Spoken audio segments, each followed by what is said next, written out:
Welcome to the Mount Pleasant Magazine podcast, featuring discussions and interviews about the people, places, and events that make Mount Pleasant such a special place. The Mount Pleasant Magazine podcast is sponsored by Southern Belle Living. The journey to your Charleston area home begins here. Hi, this is Roger Gaither, your host for the Mount Pleasant Magazine podcast. Today, Bill Macchio, publisher of Mount Pleasant Magazine, chats with Tressy Magwood Mellichamp, author and historian of East Cooper, a Maritime Heritage, and daughter of the late Captain Wayne Magwood. Now, here are Bill and Tressy.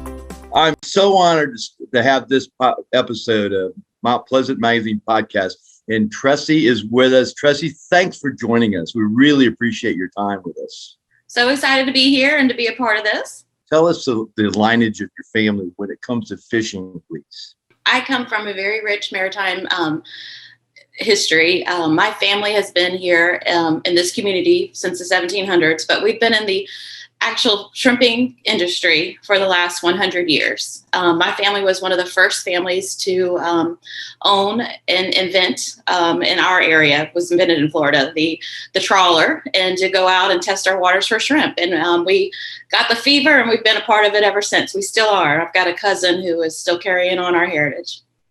Tressy, you say you're part of it. You're a deep, deep part of it. Our kids don't do what we do, what we say. They do what we do. And you so much represent what your daddy was all about, and your grandfather and your great-grandfather. So tell us about, if you don't mind, what it was like growing up with your dad and the fishing around you. Our town was a lot smaller then. It was a lot quieter. But growing up, there was a huge, the fishing industry was a huge focal point, was part of our economy here in Mount Pleasant. There wasn't quite as much tourism back in the day, and people went out and made an honest living. And a lot of our seafood products, people don't realize, went as far away as New York, Fulton Fish Market. Our stuff was shipped out of here to Texas, to all these processing plants down and on the Gulf Coast. And it was a huge vital role in the economy of our community. And it's not so much anymore because there's not as many boats out there fishing. And, we've seen a lot of decline in different things, but we're still hanging on and we're still trying to do it. And our seafood products are now just served in the finest restaurants downtown. Tell everybody about the Maritime. Is it a museum? Is that what you'd like to do? My dream for our community. I did a little history book because I really felt like this community. I have 3 children, and I wanted my 3 children, along with every other child in this town, to realize that we had such a rich history here, and it hadn't been written down yet. So tell us the name of your book, Tressy, so if people want to look for it, they can, please. Okay, it's called. I got it right here. It's called. There you go. A Maritime Heritage, and it just talks about the fishing industry and our maritime heritage here east of the Cooper, separate from Charleston, because Charleston has its own rich history, but Mount Pleasant itself and Shem Creek has its own community of heritage. You're listening to the Mount Pleasant Magazine podcast, sponsored by Southern Belle Living. The journey to your Charleston area home begins here. We have an announcement right here on Mount Pleasant Magazine's podcast. And what is that announcement? Tell us what we're doing. I am working in conjunction with the town of Mount Pleasant to raise money for the Wayne Magwood Fisherman's Memorial. And we are hoping to raise enough funds to work with this beautiful artist I've met. I have to plug her name. Her name is Susie Chisholm. I want you to plug her. Tell us why. Yes. Tell us a little more detail what it is, why you inspired her to be part of this. Well, she's very well known up and down the East Coast and in different states. She does human sculpture, and she does beautiful work. She teaches at the college down in Savannah. And I was introduced to her by a friend of mine who is with Somerville, the town of Somerville. And she's a wonderful lady. She's met with me, and we have come up with a pose where Dad will be leaning on the rail of Shem Creek. So this is a beautiful welcoming pose that you'll want to come up and stand with him. Isn't that cool to say? Your dad's going to be leaning on. Now, isn't that walkway called the Magwood Walkway? What is that walkway called? Yes, they named it in honor of my dad and my grandfather, actually. It's called the Magwood Boardwalk. and it's the wooden pedestrian bridge that is connected to Shem Creek. So he'll be on the Magwood Boardwalk, leaning on the rail, and he'll be holding up a huge tassel of shrimp. And the thought behind this is to keep that dialogue of community and fishing alive. And so behind him will be all the boats at Shem Creek and all the restaurants, of course. But we want to connect the past with the future to keep that dialogue going. And so what we're going to do is connect a QR code that's going to take you to a website where you can look at all the boats behind you, find out all the names and all the captains, find out where to find their catches, where you can go buy those, and what restaurants are serving their shrimp. So let's say you're visiting Mount Pleasant, you want to support the fishing community. You can just bring up your phone after you take your picture with my dad. Of course. And, and then you can find out where you can just go eat local seafood. And who's it's such a practical way and fun way of doing commerce, you know.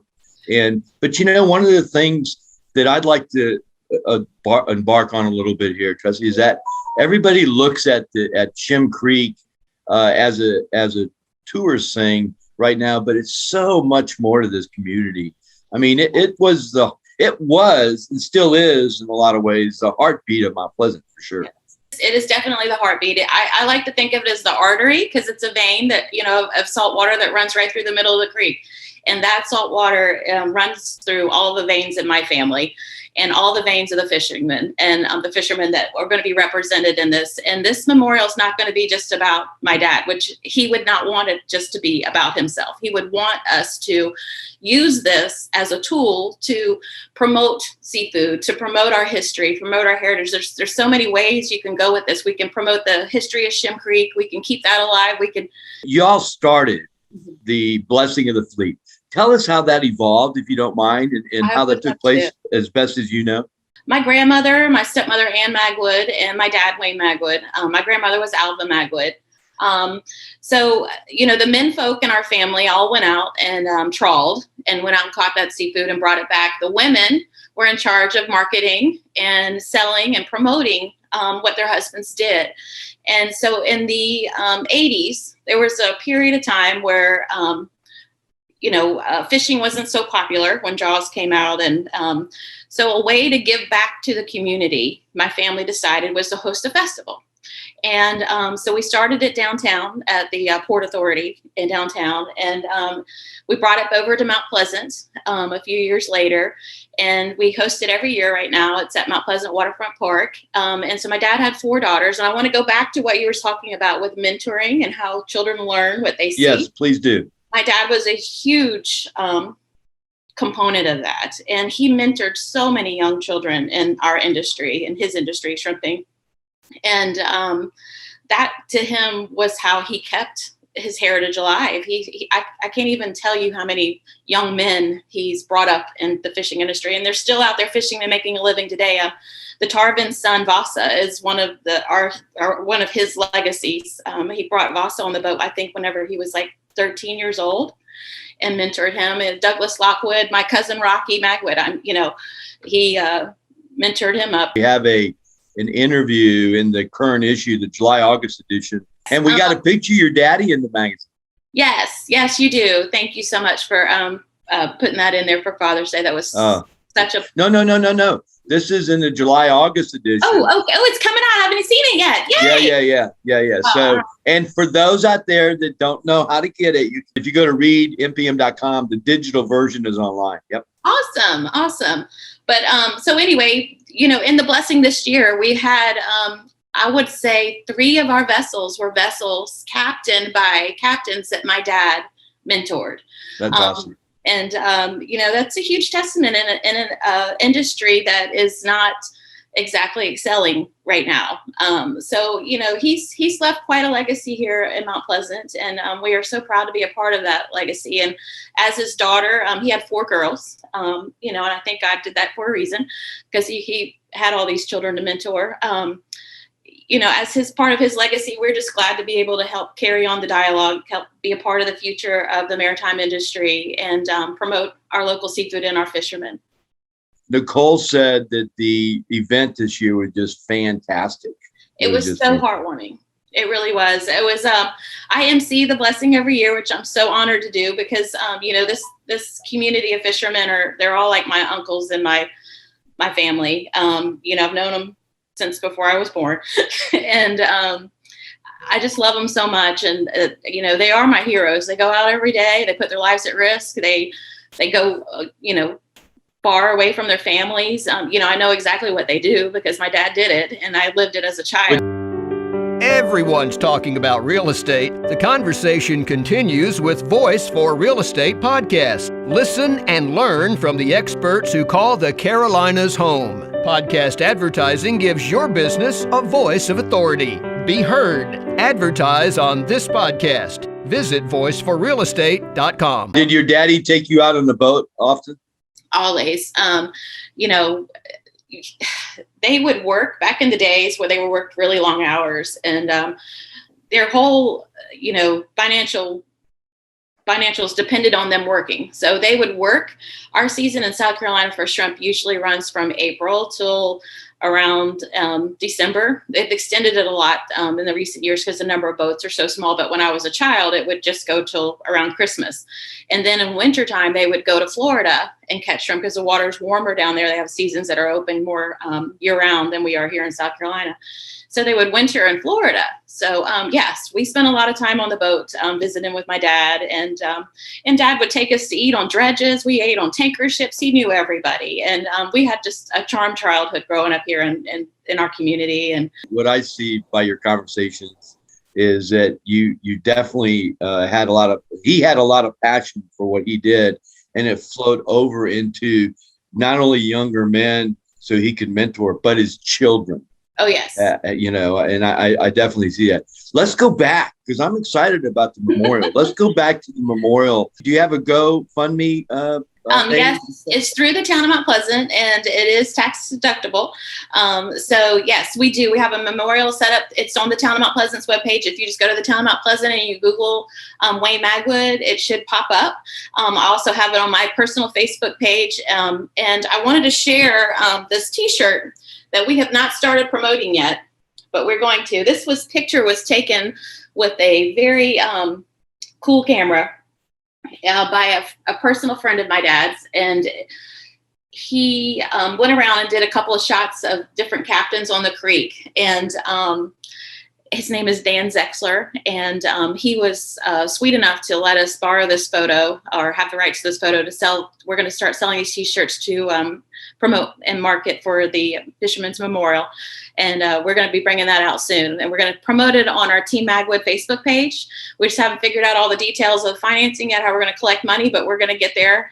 When you get it together, please forward me any links and stuff because Mount Pleasant Magazine will be 110% behind us. Awesome. Well, we're really excited about it. And we're going to meet that goal. It might not be this year, but it's going to be soon.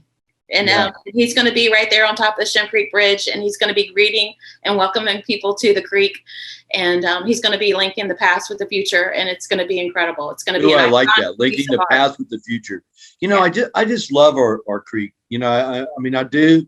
People, I want people by listening to this understand the depth of it. And I'm not talking about the depth of the water, but the depth of what it means to this community. I mean, it's just like, there's so much, there was so much commerce that went on there. Now the commerce is different now, right? It is different now. There's not as many boats, so that the amount of seafood coming out of the creek is not as plentiful, and the shrimp and the fish are not going out to as many markets as it used to be. It's staying more community, more local. But Tressy, the commerce is that plus all the restaurants on there. Yes, the tourists and that's part of the commerce is exactly what we want to promote as well with this statue. We want people to know where they can go and buy a fresh triggerfish or grouper, or who's got fresh local fried shrimp, boiled shrimp, who's making fried. Do most of the restaurants along Shem Creek subscribe to getting local seafood? They try, but the fishermen's plight has always been this. They have so restaurants have a menu, and they want to keep that menu pretty sustainable throughout the year. Well, shrimp come in seasons. We have a large white roe shrimp that comes at the very beginning of our season in spring.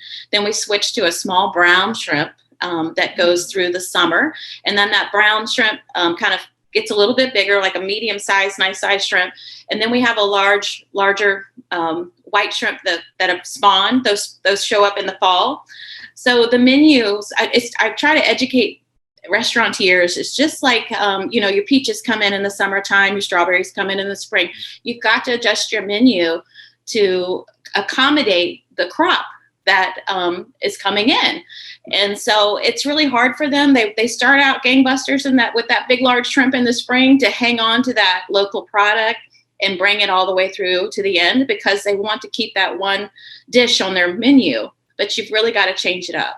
You got to use that little fork shrimp, that little brownie in between, and make some Creole, some different things, Perlos. Thank you so much for joining us. It really meant a lot. I'm so excited to be here. When you think of the Magwood family and you think of the deep roots in Mount Pleasant, if you guys are having a family reunion, okay, of past and current, okay, what would that message be to the community you and I serve, where we live right now?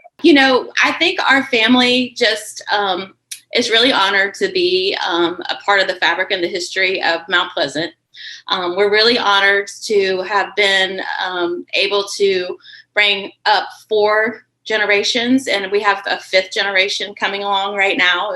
He's 2 years old, and in the maritime industry, and to still be here fishing, because that is not an easy feat right now. I mean, you're going to have Lockwood on next week, who's lost his vessel. So I think what we want people to know is that, they're going out every day with joy and hope in their heart. They're going out there to try to find that fresh product, and they're so proud to bring that product back to the community. And we want the community to love it. We want them to enjoy it, and we want to take this into the future. We don't want this legacy of shrimping and fishing to die out. We want to see it sustainable. We want to see it marketable. We want to see it here for the next generation. Well, hopefully messages like we're giving will help. But I'm looking forward to hanging out with your old man on the boardwalk there and having a brewski with him, So it's going to be awesome. I'm so excited. Thanks very much, Tressy, for being here at Mount Pleasant Magazine Podcast. I appreciate it very much. Thank you so much. Bill, can I just say one thing? We're going to use my dad's platform with Team Magwood on Facebook. So we're going to start using that platform for education to promote all of our local boys that my dad has mentored, all the fishermen, so that they can start advertising their fresh catches on that platform and use it for themselves, because my dad had so many followers. And we're also going to be posting that T-shirt link on that as soon as we get it up and running. Awesome. Thanks again. So bye-bye. Bye-bye. Bye-bye. You've been listening to the Mount Pleasant Magazine Podcast, sponsored by Southern Belle Living. Thanks for spending your time with the Mount Pleasant Magazine Podcast. Your community, your podcast. Listen to past and future episodes at mountpleasantpodcast.com.